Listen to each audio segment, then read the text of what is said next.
جیسے مثلا عرفہ کا دن ہے 9 ذو الحجہ، تو عرفے کے دن کے لیے روزہ رکھنے کو بڑی فضیلت کا روزہ قرار دیا اور فرمایا کہ جو شخص روزہ رکھے تو اس میں اللہ تعالی سے امید رکھتا ہوں کہ جو شخص یہ روزہ رکھے گا تو اس کے پچھلے 1 سال کے گناہوں کا کفارہ ہو جائے گا۔ یہاں ایک بات واضح کر دوں کہ بعض مرتبہ دل میں خیال آتا ہے اور لوگ پوچھتے بھی ہیں کہ جیسے مثلا ہم آج 9 ذو الحجہ کا روزہ رکھیں یا رکھنے کا ارادہ کریں تو کیوں؟ عرفے کا دن تو کل گزر گیا، حج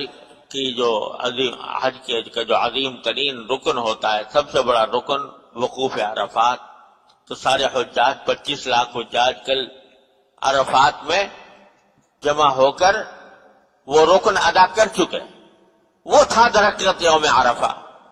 تو ہمیں بھی روزہ کل رکھنا چاہیے تھا، گزشتہ کل، جبکہ سارے حجاج میدان عرفات میں جمع تھے۔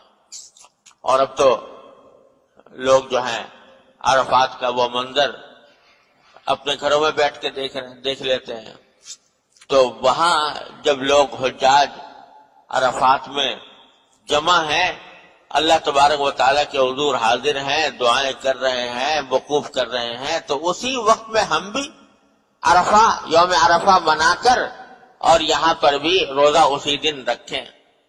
اور بعض لوگوں نے امریکہ میں فتویٰ بھی دے دیا کہ ہمیشہ عید الاضحیٰ جو ہے وہ ہمیشہ وہاں کے حساب سے بنانی چاہیے، کیونکہ چاہے 28 دن ہی کیوں نہ ہوئے ہوں، چاہے 29 دن پورے نہ ہوئے ہوں، 31 ہو جائیں، کچھ ہو جائیں، لیکن ان کے ساتھ بنانا چاہیے۔ یہ بالکل غلط بات ہے۔ دیکھیے اللہ تبارک و تعالیٰ نے ہر خطے کے رہنے والوں پر وہاں کے اپنے افق کے لحاظ سے جو حالات پیدا ہوتے ہیں وہ ان کو ان کا پابند بنائے۔ آج دیکھو ہم یہاں اس وقت جمعہ کے لیے جمع ہیں، اللہ تعالیٰ کے فضل و کرم سے جمعہ کی نماز پڑھ رہے ہیں، ظہر کا وقت ہے ہمارے پاس۔ امریکہ میں ابھی فجر بھی طلوع نہیں ہوئی، صبح بھی نہیں ہوئی، سو رہے ہیں لوگ وہاں پر پڑے ہوئے۔ جب ہم یہاں فجر پڑھ رہے ہوتے ہیں تو امریکہ میں کہیں مغرب کہیں عشاء ہو رہی ہوتی رات کو، ایک دن پہلے۔ تو اگر یہ ہو کہ بھئی جس وقت سارے مسلمان جس ایک وقت میں عبادت انجام دیں، تو یہ ممکن نہیں ہے، ہو نہیں سکتا کہ سارے مسلمان پورے روز زمین پر ایک دن میں ایک وقت میں عبادت کریں۔ میں کس زمانے میں فجی آئی لینڈ ایک جزیرہ ہے، وہاں گیا تو وہاں جو آج کل کے حساب سے جو جغرافیائی اعتبار سے ڈیٹ لائن بنائی ہوئی ہے، وہ ڈیٹ لائن وہاں سے گزر رہی ہے، یعنی دن سب سے پہلے وہاں طلوع ہوتا۔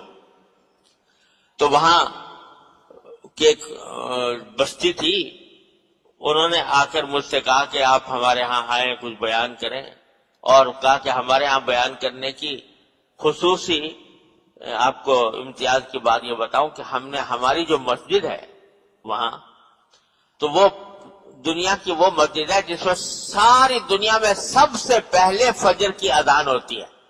دنیا میں اس سے پہلے کہیں فجر کی اذان نہیں ہوتی، کیونکہ تاریخ وہاں سے شروع ہو رہی، ڈیٹ لائن پر واقع ہے۔ تو واقعہ ہے، اب وہاں گئے، ظہر کی نماز وہاں پر پڑھی، لیکن جس وقت ہم ظہر کی نماز وہاں پڑھ رہے تھے، جس وقت وہاں ظہر کے پڑھ رہے تھے، اس وقت یہاں پر پچھلے دن کی عشاء ہو رہی تھی۔ تو اس لیے یہ سمجھنا کہ ساری عبادتیں تمام روئے زمین کے اوپر سارے مسلمان ایک ہی وقت میں، ایک ہی لمحے میں، ایک ہی دن میں انجام دیں، یہ ممکن نہیں، یہ ہو نہیں سکتا۔ یہاں دن ہے وہاں رات ہے، یہاں رات ہے وہاں دن ہے، لہذا شریعت نے آسان کر دیا ہے معاملہ۔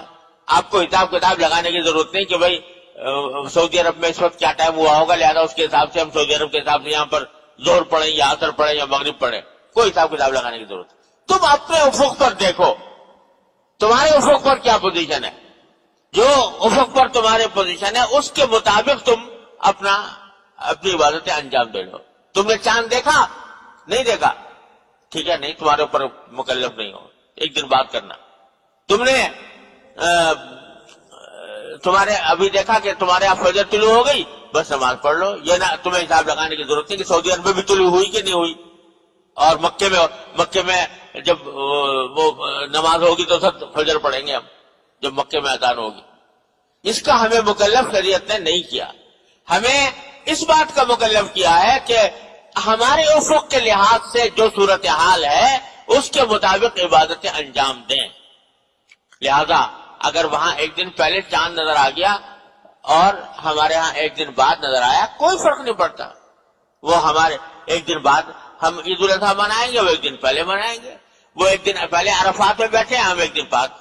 تو ہمیں جو حکم ہے وہ یہ کہ جب 9 ذوالحجہ تمہارے حساب سے آئے تو اس وقت تمہارے لیے یہ فضیلت حاصل ہوگی، روزہ رکھنے کی فضیلت حاصل ہوگی. لہذا یہ سمجھنا کہ وہاں تو ایک دن پہلے ہو گیا، ہم ایک دن بعد منا رہے ہیں، یہ جو دل میں خیالات لوگوں کے پیدا ہوتے ہیں، یہ سب اس کی طرف کوئی توجہ دینے کی ضرورت نہیں.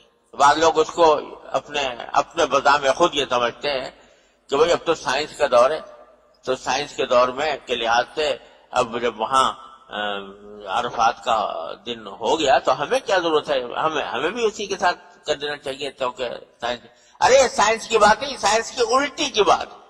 اس لیے کہ اگر سائنس کا تقاضا یہ ہے کہ ہر جگہ ہر علاقے میں وہاں کے حساب کا اعتبار ہوتا ہے، وہاں کا افق دیکھا جاتا ہے، وہاں سورج کس پوزیشن میں وہ دیکھا جاتا ہے، وہاں چاند کس پوزیشن میں وہ دیکھا جاتا ہے، وہاں دن ہے یا رات ہے یہ دیکھا جاتا ہے.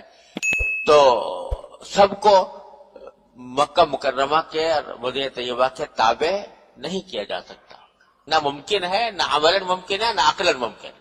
لہذا اس میں شک و شبہ نہیں ڈالنا چاہیے.